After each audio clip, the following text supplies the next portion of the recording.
High friends, welcome back to my channel. Good morning. तर friends, आज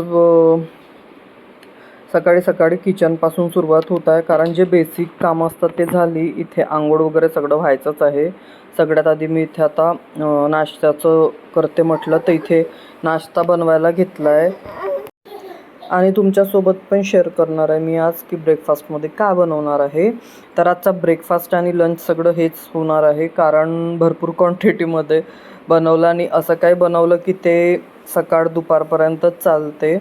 तर आज मी तुमच्यासोबत मिक्स डाळीचे अप्पे शेअर करणार आहे. तर मी आदल्याच दिवशी म्हणजे सकाळी चना डाळ आणि तांदूळ आणि जे आपण अख्खे मूग असतात ना, ज्याचं आपण उसळ करतो, ते भिजत टाकले होते. आणि तुम्हाला आणखी कोणत्या डाळी टाकायच्या तर तुम्ही टाकू शकता. मी हेच टाकलं होतं कारण मला थोडं हेल्दीमध्ये बनवायचं होतं, त्याच्यामुळे मी मूग जे असतात त्याची क्वांटिटी थोडी जास्ती टाकली होती. आणि मी मूग म्हणजे जे अख्खे मूग असतात त्याच्यासोबत मी फर्स्ट टाईमच ट्राय करत आहे. मी म्हटलं सगळ्या डाळींचं बनते तर हे पण ट्राय करून बघते. तर खूप छान झाले होते. तुमच्यासोबत शेअर करतेच मी पुढे कसे झाले होते, काय झाले होते. सगळ्यात आधी इथे मी चटणीची तयारी करत आहे आणि मला आप्प्यामध्ये जे काही टाकायचं आहे त्याचं पण मी इथे करून ठेवते म्हटलं सगळं कट वगैरे. आणि ते 5-7 तास भिजत टाकून मग रात्रीनं मी पिसून ठेवलेलं होतं. आणि आता वातावरण पण इतकं थंड आहे तर इतकं छान फर्मेट झालं होतं, ते खूप मस्त दाखवते तुम्हाला पुढे.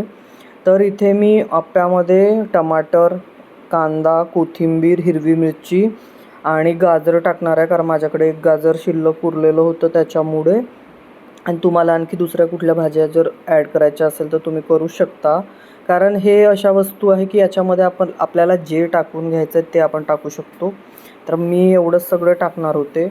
आणि इथे बघू शकता शेंगदाणे आपले भाजून झालेले आहेत. त्यासोबत इथे मी सगळं हे रेडी करून ठेवलेलं आहे. आणि गाजर कट न करता असं मी त्याला किसून घेणार आहे, म्हणजे ते तोंडाला लागणार नाही. कारण हे सगळं रुजूल पण खाणार, तर मग त्याच्या असं कसं दाताखाली आलं तर आपल्याला चालून जातं, पण छोट्या मुलांना कसं ते नाही होत ना.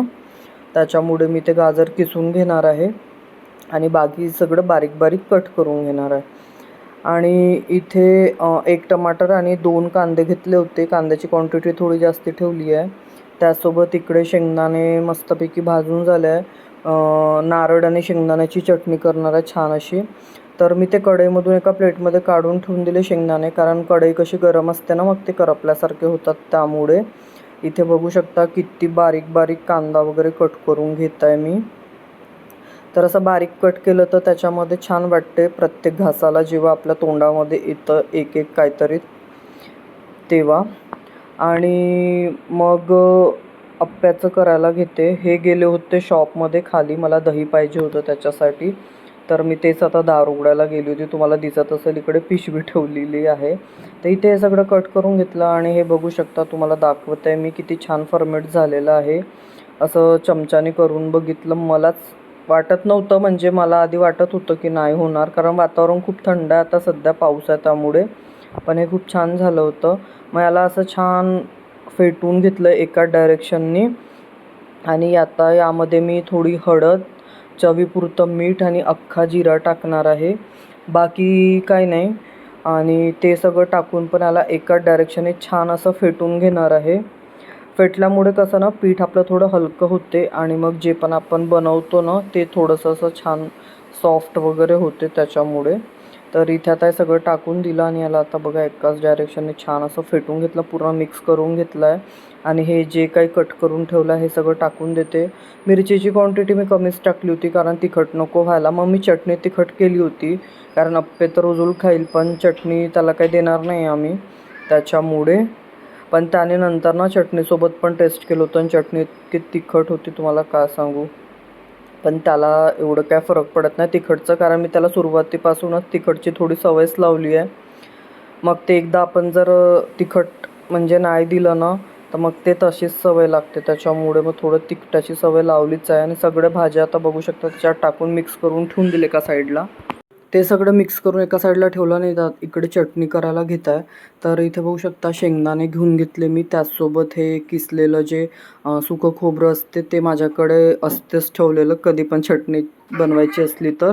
तर ते टाकून दिलं. त्यासोबत मिरची बघू शकता आणि ही मिरची खूप तिखट आहे. त्याच्यानंतर आज ना कोथिंबीर थोडं म्हणजे संपलेलं होतं, तर थोडं दोन्ही याच्यामध्ये मी ॲड केलेलं आहे. कारण चटणी पण कोथिंबीरशिवाय छान नाही वाटत, त्याच्यामुळे मग थोडं तिकडे टाकली आणि थोडं इथे. त्याच्यानंतर इथे दही टाकून दिलेलं आहे आणि चिमूटभर साखर टाकणार आहे, कारण याची टेस्ट थोडी बॅलन्स व्हायला पाहिजे म्हणून. आणि त्याच्यानंतर मीठ टाकून देणार आहे यामध्ये. आणि याला छान असं आता मी बारीक याचं पेस्ट बनवून घेणार आहे चटणीचं. आणि ही चटणी जी आहे ना, ही असो की कुठली चटणी असो, ती मी थोडी पातळच बनवते, कारण मला पातळच चटणी आवडते. त्याच्यामुळे आता याला पिसून घेते. पिसून झाल्यावर आता चटणीला तडका पण देऊन देते, म्हणजे नंतर अप्पे बनवायला पटकन बरं पडते. चटणी रेडी असली तर कसे अप्पे गरम गरम सर्व करायला बरं पडते. त्यामुळे मग इथे तेल गरम करून घेतलं होतं, त्यामध्ये बघू शकता जिरा टाकून दिलं मी. त्याच्यासोबत एक सुकी लाल मिरची, कढीपत्ता. आणि याला आता ना थोडं फ्राय करून घेतलं. तेल उडते म्हणून झाकून ठेवलं होतं 2 मिनटं. छान ते फ्राय झालं होतं. त्याच्यानंतर जे मी पिसून ठेवलं ते टाकून देणार आहे यामध्ये. आणि मग बराच पाणी ॲड केलं होतं यामध्ये. तुम्ही बघू शकता एवढी थिक तर चटणी कोणीच खात नसणार. तर नंतर मी याच्यामध्ये तुम्ही बघू शकता किती पातळ केली होती चटणी. म्हणजे कसं ना, चटणी चम्मचने पण खायला छान वाटते आणि अशी त्याच्यात बुडवून बुडवून खायला पण छान वाटते. त्याच्यामुळे तर इथे आणि मग हे शिजते थोडी, एक याला उकळी काढते मी. त्याच्यानंतर मग गॅस बंद करून देते. तर ही मग थंडी झाली की आपोआपच घट्ट व्हायला लागते, कारण शेंगदाणे आणि खोबरा असतो त्याच्यामुळे. तर इथे आता बघू शकता मस्त आपली चटणी रेडी आहे. तर बघूनच किती छान वाटत आहे. इकडे चटणी झालीच होती तोपर्यंत मग नंतर तिकडे मी अप्पे करायसाठी त्याचा जो साचा असतो तो ठेवून दिला. गरम झाल्यावर त्यामध्ये थोडं थोडं तेल टाकून दिलं. तेल टाकल्यानंतर मग आता यामध्ये जे बॅटर आहे ते असं भरून घेणार आहे छान, त्याच्या जेवढं मावते तेवढं. तर हे जे माझं चम्मच आहे ना, त्या एका चम्मचनी एक याच्यामध्ये आरामात मावते, म्हणून मी हाच चम्मच नेहमी यूज करते अप्प्यासाठी तरी. आणि इडलीसाठी पण, इडलीच्या पण जे असते ना त्याच्यात पण एका चम्मचने बरोबर होऊन जाते. सगळ्या याच्यात भरून घेतलं आणि आता झाकून याला थोडं शिजवून घेतलं. तर उघडून बघितलं एका साईडने छान हे मस्त असे लालसर रंगावर झाले होते, मस्त भाजून. तर आता त्याला पलटवून घेते सगळे अप्पे. आणि त्याच्यानंतर ना मग दुसऱ्या साईडनी पण होऊ द्यायचे आपल्याला. तर झाकून आणखी 2 मिनटं याला शिजवून घेते. त्याच्यानंतर मग आपले मस्तपैकी अप्पे बनवून रेडी. तुम्हाला मी फायनल लुक दाखवते पण. तर इथे आता अप्पे झाले होते सगळे, काढून घेते म्हटलं. आणि यांना आधी मी यांच्यासाठी प्लेट बनवून घेते, कारण अशा वस्तू कशा, आणि पाऊस पण पडत आहे तर त्याच्यामुळे गरम गरम खायला छान वाटते. त्याच्यामुळे मला तर काही प्रॉब्लेम नाही आहे गरम थंड्याचं. मग इथे सगळे अप्पे काढून घेतलं आणि प्लेट बनवायच्या आधी मी दुसरं पण ठेवून देते म्हटलं साच्यामध्ये टाकून, म्हणजे हे संपेपर्यंत ते रेडी होतात आणि तुम्हाला नंतर मी दाखवतेच प्लेट बनवून. तर मला आधी पीठ बघून असं वाटलं होतं बराच पीठ आहे, पण नंतर मग जेव्हा बनवत होते तेव्हा ते, तर इथे हे आता ठेवून देते. आणि खरंच सांगते, तुम्ही जर असे कधी अप्पे ट्राय नसेल केले तर नक्की करून बघा, खूप छान आणि हेल्दी पण होतात. तर इथे प्लेट लावून घेतली एक, बघू शकता तुम्ही. आणि यांना म्हटलं तर तुम्ही पण खा आणि रुजुलला पण द्या. तर यांना प्लेट करून घेऊन आली इकडे मी. हे 2 मिनटं बसले आणि यांचा फोन चालू झाला. तर मग इथे मी रुजुलला एक घास चारून दिला आधी, म्हटलं बघते खाते की नाही कसं काय याचं. तर इथे बघू शकता त्याला एक्साइटमेंट तर होतीच खाण्याची, कारण त्याला माहीत होतं मी तिकडे काहीतरी बनवत आहे आणि जेव्हा मी काय बनवते त्याला एक्साइटमेंट असतेच. आणि खरंच खूप छान टेस्टी पण झाले होते. त्याला आधी असंच दिलं मी, नंतर मग त्याला ना चटणी दिसली तर त्याला असं वाटलं की हे चटणीसोबत खाता, मग मी का नाही. मग त्याला पण दिली चटणी लावून थोडं थोडं. आणि इथे बघा यांचा फोन चालू आहे आणि त्याला पण चारत आहेत, फोन पण चालू आहे. तर असं सगळं सकाळी सकाळी सगळं मॅनेज करावं लागते. आणि बाहेरचं वातावरण तुम्हाला दिसतच असेल कसं आहे. तर असं सगळं होतं आज. आणि जे सकाळचे बेसिक काम आहेत ते सगळे झाले होते. फक्त इथे आता आंघोळ बिंगोळ बाकी होती. आणि ते तुम्हाला रुजूंचा आवाज येत असेल कारण तो माझ्या जवळच आहे ते. तर इथे आता आप्पे सगळे झालेत जवळजवळ बनवून. आता हे सगळं आवरून घेते इकडचं. आणि सोबत मग मी पण ना गरम गरम नाश्ता करून घेतला होता.